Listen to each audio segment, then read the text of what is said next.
bonjour et bienvenue à Tout le monde s'en fout. Aujourd'hui, nous recevons une invitée qui a écrit plusieurs romans. Le principal, Ange, Terra Wilder, Héritier d'Anquidiev, Le Chevalier d'Antares, Chevalier d'Émeraude, et la fille d'un comédien et la fille d'un professeur de ballet. Veuillez accueillir Anne Robillard. Anne Robillard? Allez, Oh, merci de m'accueillir dans votre merveilleuse émission. Ah, nous sommes tout aussi honorés par votre présence. Elle est juste là pour augmenter les codes d'écoute. Faut pas dire. Nous accueillons aussi aujourd'hui un autre invité. Il s'appelle Mabriel Majot. Cet enfant est un fan fini de la série de livres Le Chevalier d'Émeraude, Chevalier d'Antares, et ainsi de suite. Série qui a vu le jour par la plume de cet étudiant. Mabriel Majot. Merci de me permettre de voir mon idole. Calmez-vous. Ok. D'accord, alors... Ok.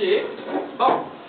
Les Chevaliers d'Émeraude, puisque c'est pour ça que vous êtes venus, se sont vendus à plus de 1,2 million, et ce seulement au Québec. Ça a même inspiré plusieurs à vouloir devenir eux-mêmes des Chevaliers d'Émeraude. Et ça ne s'arrête pas justement juste au Québec. Ça va même plus loin. On pourrait aller en France, par exemple, puisque vos 5 premiers tomes se sont vendus à plus de 500 000 exemplaires. Qu'est-ce que ça vous fait de savoir que vos livres se trouvent parmi les grands noms de l'écriture? Effectivement, j'ai eu un très grand succès, mais ça arrive avec un très grand problème aussi. Il y a certains de mes fans qui m'ont menacé de mort ou même menacé de se suicider si je ne continuais pas ma série des Chevaliers d'Émeraude. Wow, c'est un sujet sérieux, donc on va passer par-dessus. Alors, je vois ici que vous étiez secrétaire juridique avant de devenir maître. Pourquoi avoir changé aussi drastiquement de métier, puisqu'il n'y a aucun lien entre les deux? Wow. Et les fans qui vous ont dit qu'elle allait vous tuer Ouais. et qu'elle allait se suicider eux-mêmes, ils sont fous. Une chance que je suis pas comme ça, moi, c'est pas vrai? Oui. Mais j'ai une question. Pourquoi les personnes vous ont dit qu'elles allaient vous tuer? Ils sont fous. Avant, je vais répondre à la question de l'animateur, c'est quand même son émission. En réalité, j'ai toujours aimé l'écriture. Et quand j'ai eu la chance de lire les écrits de J.R.R. Tolkien, comme Le Seigneur des Anneaux ou Le Hobbit, j'ai découvert un amour pour le surnaturel et le fantastique que j'ai retranscrit dans Les Chevaliers d'Émeraude. Mon travail de secrétaire juridique que j'ai gardé pendant près de 27 ans m'a permis de continuer mes études dans ce sens-là. Oui. Qu'est-ce qui va arriver au Chevalier d'Émeraude?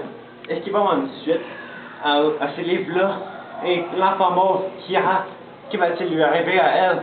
Et l'enfant de William et Bridges, c'est quand même bizarre ça, mais qu'est-ce qui va lui arriver à elle, hein?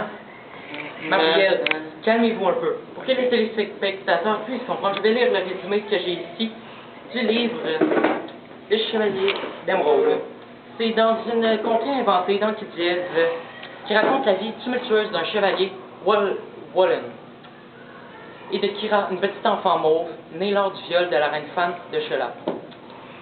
Avec ses incroyables pouvoirs magiques, Wallen défendra Kira contre son père et s'assurera qu'elle reçoit la même éducation que lui pour réaliser la prophétie que sa mère a vue à sa naissance et de sauver le royaume d'Anquidiev contre l'armée de dragons et d'insectes dirigée par son père, l'empereur noir, Amkaret. Oui, mais... Et mes questions? Et vos parents, ils ont-ils influencé dans votre choix de carrière? Oui, votre mère a gagné. Votre père, Jean-Claude Rabillard, comédien, si mes recherches sont bonnes. Oui. Qu'est-ce qu'ils ont fait pour vous et quelle ont-ils leur influence sur votre écriture? Ma mère m'a donné son écriture de par ses études et mon père son humour. Encore drôle. Hein, quoi? De quoi parlions-nous? Pour reprendre, faire le travail de secrétaire juridique ou encore d'écrivaine m'intéressait plus que de suivre les traces de mes parents. Malgré tout, mes parents m'ont toujours soutenu, peu importe ce que je faisais. J'aurais aimé ça que mes parents fassent ça pour moi, mais ils m'ont abandonné quand j'avais seulement 6 ans, vous comprenez?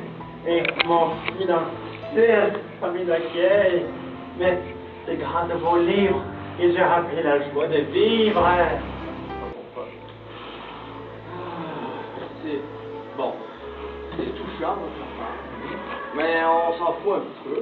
Donc, revenons à un sujet intéressant. En français, revenons à nos moutons. Donc, parlons donc de quelque chose d'intéressant. Alors, Madame Robillard, pouvez-vous nous parler de votre livre, Le Chevalier d'Émeraude?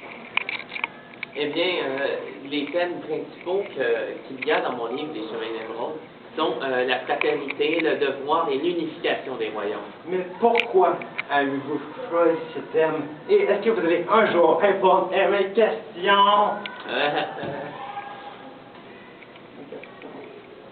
Non, Moi, j'ai une question. Pour Ah, quelle raison oui. avez-vous surtout mis l'accent sur le thème de la fraternité, du devoir et de l'unification des royaumes? Enfin, une bonne question.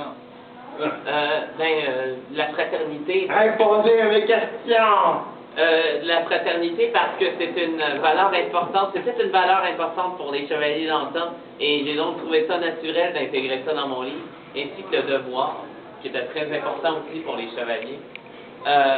L'unification des royaumes, c'est surtout parce que la seule manière pour moi de ramener la paix dans le monde déchiré par la guerre et par les conflits, c'était justement d'unifier les royaumes de ce monde-là. Bon, puisque personne ne m'écoute, je vais quand même poser une question. Moi, j'ai une question. Ah. Oui. Où avez-vous eu l'idée de ce monde fantastique, autre que dans les écrits de Tolkien? J'ai compris! Personne ne veut de moi ici, c'est ça? Exactement. Ouais. Ah! Bon, c'est tranquille. Bon, c'est une bonne chose de faite. Bon, après ce petit interlude, revenons à nos moutons.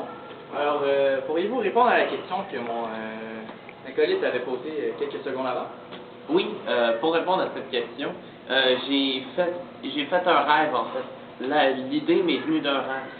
Un de mes personnages principaux m'a fait visiter le château, la cour du château d'Émeraude, en plein cœur d'Ankézièvre. Il m'a donné la trame principale du livre et puis la guerre qu'il a dû subir. Il m'a suffi que de rajouter des petits détails et puis de finaliser l'histoire. Donc, vous avez écrit toute une série de livres basés sur un rêve que vous avez fait. Oui, effectivement. Très impressionnant. J'aurais aimé ça, moi, pouvoir écrire des livres basés sur mes rêves et ne pas être coincé ici. Ça aurait été une moins grande perte de temps dans ma vie.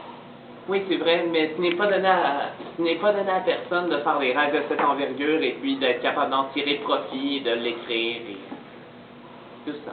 Vous avez tout à fait raison. Vous pensez que j'étais parti? C'est pas vrai? Oh non, pas lui! Eh bien non! Je suis seulement revenu pour vous dire, toi, Marie-Laure, que si tu continues pas ta série, je vais disparaître définitivement. Bye! Je vais aller barrer la porte cette fois. Ouais, je pense que je continuerai pas ma série. Bon, ben, c'est tout le temps que nous avions. Alors, merci d'être venue, Madame Robillard. Alors, à la prochaine. Ah, merci beaucoup. C'était vraiment une excellente expérience de pouvoir passer dans cette magnifique émission, de pouvoir parler de mes livres et de pouvoir rencontrer un fan harassant et puis de pouvoir faire tout plein de trucs.